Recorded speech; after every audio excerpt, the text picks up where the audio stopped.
the jewels on that were strategically placed on the bodice, I would say.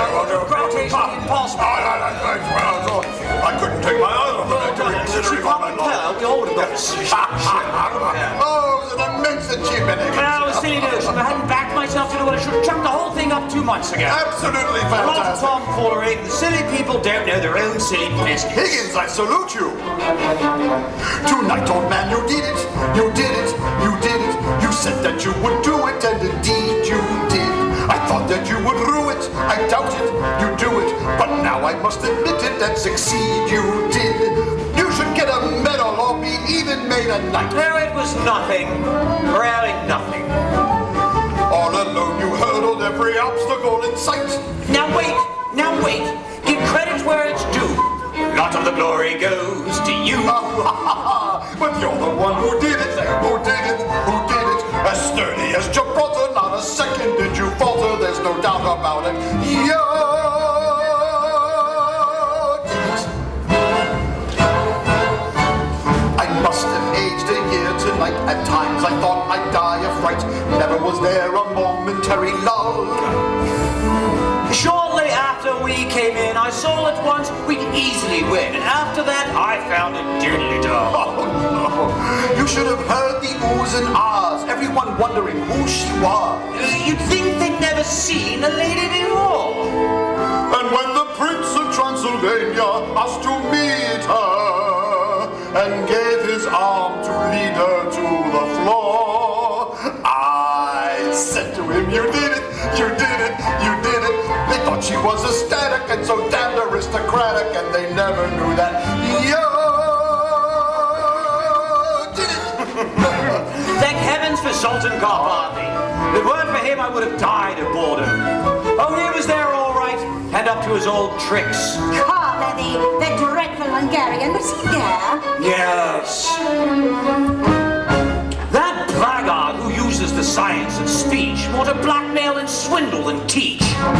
He made it the devilish business of his to find out who this Miss Doolittle is. Every time we looked around, there he was, that hairy hound from Budapest.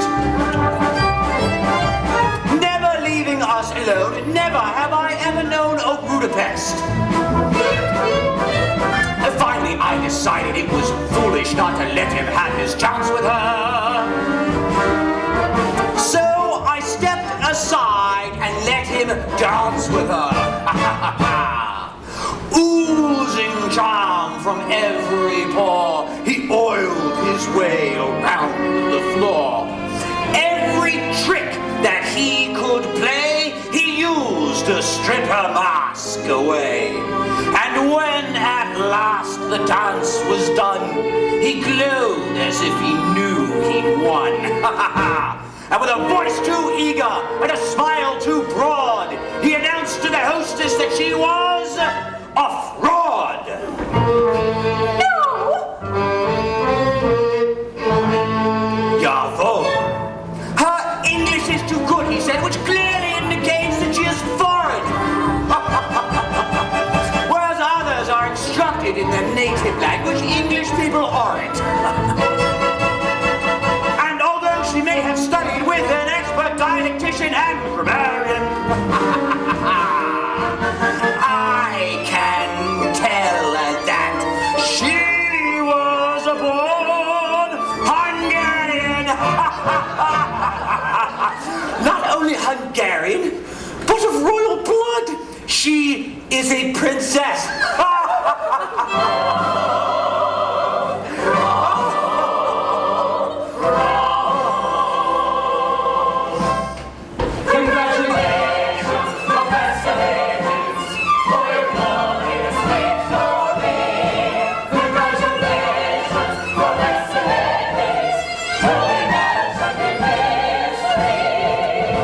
This evening, sir, you did it. You did it. You said that you would do it, and you did. This evening, sir, you did it. You did it. We know that we have said it, but you did it. Well, all belongs to you.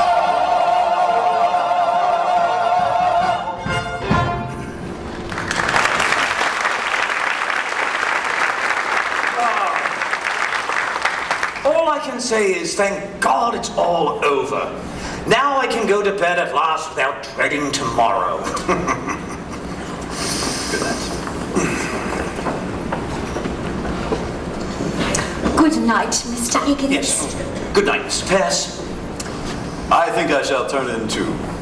It was a great occasion. Good night, Higgins. Good night, Pickering. Well done. Thank you, sir. Oh, Miss Pierce! Damn. I meant to tell her that I wanted coffee in the morning instead of tea. Leave a little note for her, Eliza, will you?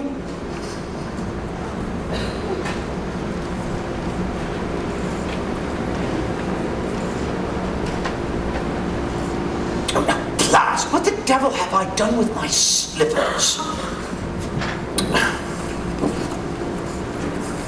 There are your slippers. And there, take your slippers and may you never have a day's luck with them. What on earth? What's the matter? Is anything wrong? Nothing wrong with you. I've won your bet for you, haven't I? That's enough for you. I don't matter now, I suppose. You won my bet. You presumptuous insect. I won it. What did you throw those slippers at me for? Because I wanted to smash your face. I could kill you, you selfish brute. You thank God it's all over. Why don't you throw me where you picked me out of in the gutter? You thank God it's all over and that now you can throw me back there, do you? So the creature's nervous after all. Oh, claws in, you cat! How dare you show your temper to me? Now sit down and be quiet. What's to become of me? What's to become of me? How the devil do I know what's to become of you? What does it matter what becomes of you? You don't care. I know you don't care. You wouldn't care if I was dead. I'm nothing to you, not so much as them slippers. Those slippers. Those slippers! I didn't think it made any difference now. Why have you suddenly begun going on like this? May I ask whether you complain of your treatment here? No. Has anyone behaved badly to you? Colonel Pickering, Miss Pierce? No. Surely you don't pretend that I have treated you badly? No. Ah, well, I'm glad to hear it. Perhaps you're tired after the strain of the day. Have a chocolate? No! Thank you. I suppose it was natural for you to be anxious, but it's all over now. There's nothing more to worry about. Nothing for you to worry about. God, I wish I was dead. Why? In heaven's name, why? Now listen to me, Eliza. All this irritation is purely subjective. I don't understand. I'm too ignorant. Well, it's only imagination. Nobody's hurting you. Nothing's wrong.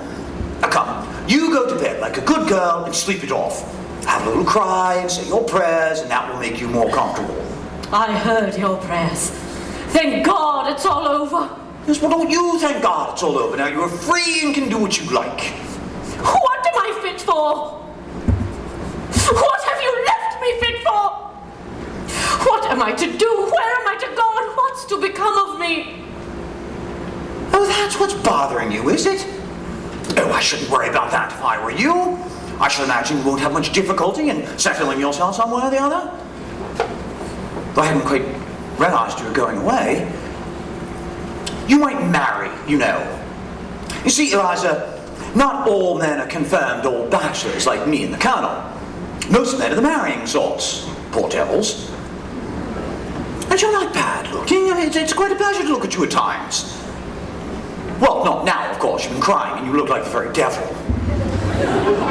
But when you're quite all right, and yourself, you're what I should call attractive. Oh, now come. You go to bed and a good night's sleep. Then get up and look at yourself in the glass, and you won't feel so cheap. You know, I dare say my mother could find some chap or other who'd do very well.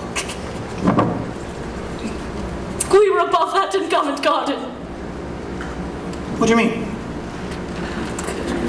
I sold flowers. I didn't sell myself. Now you've made a lady of me. I'm not fit to sell anything else.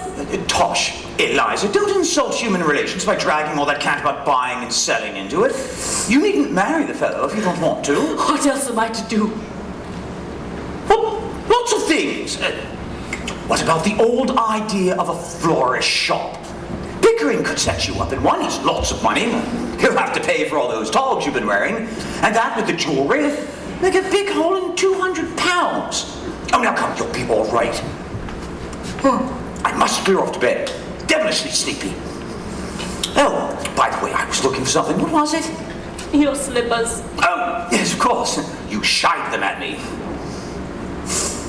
Before you go, sir, Yeah?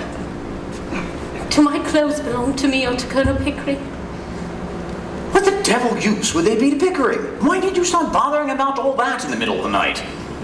I want to know what I may take away with me. I don't want to be accused of stealing. Stealing? No, you shouldn't have said that, Eliza. That shows a want of feeling. I'm sorry. I'm only a common, ignorant girl. And in my station I have to be careful. There can't be any feeling between the like of you and the like of me. Now will you please tell me what belongs to me and what doesn't? You may take the whole damn house full if you like. Will that satisfy you except the jewels? They're hired. Stop, please! Will you take these up to your room and keep them safe? I don't want to run the risk of their being missing. Hand them over.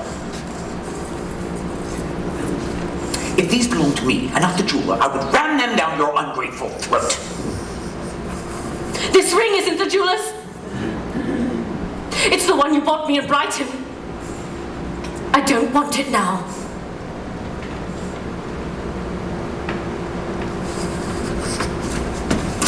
Don't you hit me! Hit you? You infamous creature, how dare you accuse me of such a thing? It is you who have hit me. You have wounded me to the heart. Well, I'm glad. I got a bit of my own back anyhow. You have caused me to lose my temper, a thing that has hardly ever happened to me before. I prefer to say nothing more about it tonight. I am going to bed. You'd better leave your own note for Mrs. Pierce about the coffee, for it won't be done by me! Damn Mrs. Pierce, damn the coffee, and damn you! And damn my own folly in having lavished my hard-earned knowledge and the treasure of my regard and intimacy on a heartless gutter snipe.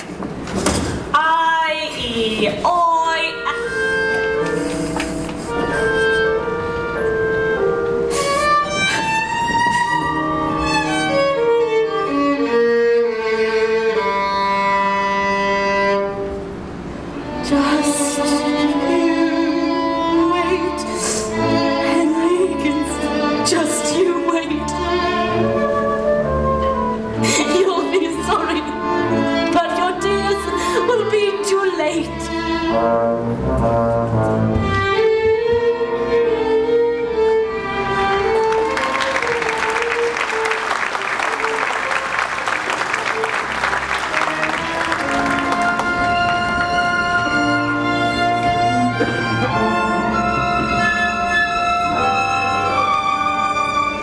I have often walked down the street before, but the pavement always stayed beneath my feet before. All at once am I several stories high, knowing I'm on the street where you live. Are there lilac trees in the heart of town? Can you hear a lark in any other part of town? Does enchantment pour out of every door? No, it's just on the street where you live. And oh, the towering feeling just to know somehow